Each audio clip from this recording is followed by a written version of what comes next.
Our group is doing Aeneid line 198 to 205. Hic hamone satus rapta garamantide, nympha.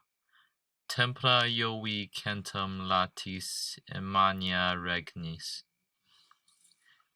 For the first two lines, the translation is, Hic, this man, having been born from Haman, having been snatched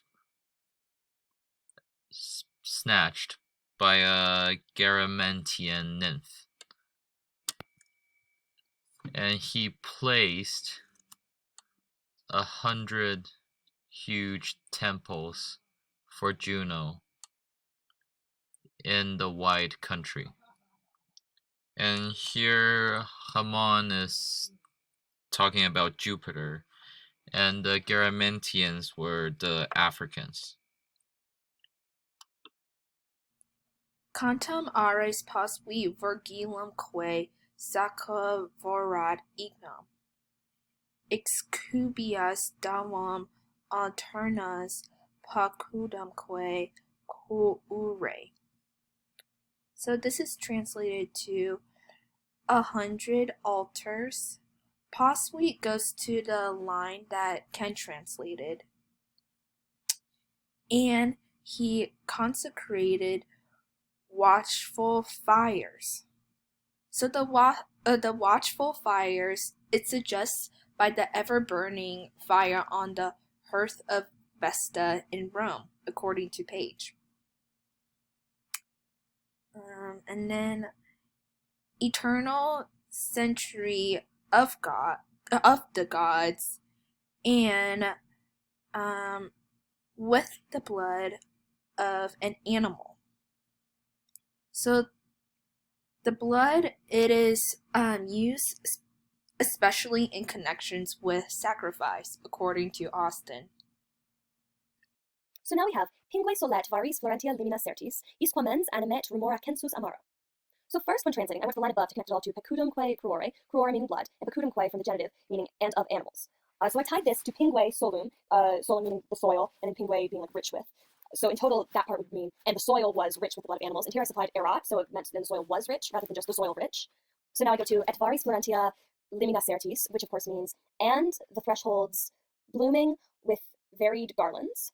So Florentia is a PAP, a present active participle of floreo, and it means to bloom or to flourish or to flower. And then limina means thresholds, et is of course, as we know, and then varis certis means like varied garlands of different varieties. So that is ablative, varis certis, and varis does modify certis.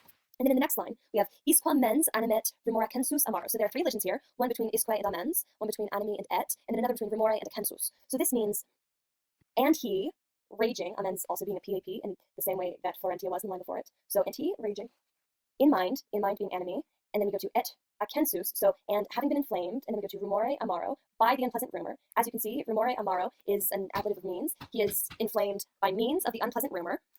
So then in total, that line would be, and he, raging in mind, so amens enemy, and having been inflamed by the unpleasant rumor. And then altogether as a whole, it would be, and the soil rich with the blood of animals, and the thresholds blooming with varied garlands, and he raging in mind, and having been inflamed by the unpleasant rumor.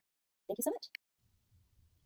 Dicator entaurus medienter numina divum, molt iovum manibus suplex orace supinis.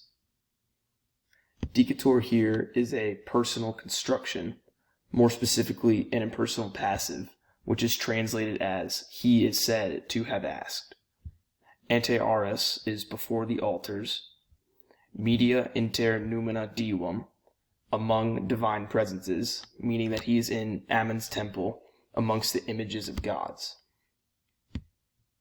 Multa ioum is a double accusative with orace, which itself is a syncopated form of orawisse, is translated as to have beseeched Jupiter. Many things. Manibus supinis, with upturned hands, and finally suplex, which is as a suppliant. So altogether, this is translated as, he is said to have asked before the altars, among the divine presences, to have beseeched Jupiter many things with upturned hands as a suppliant.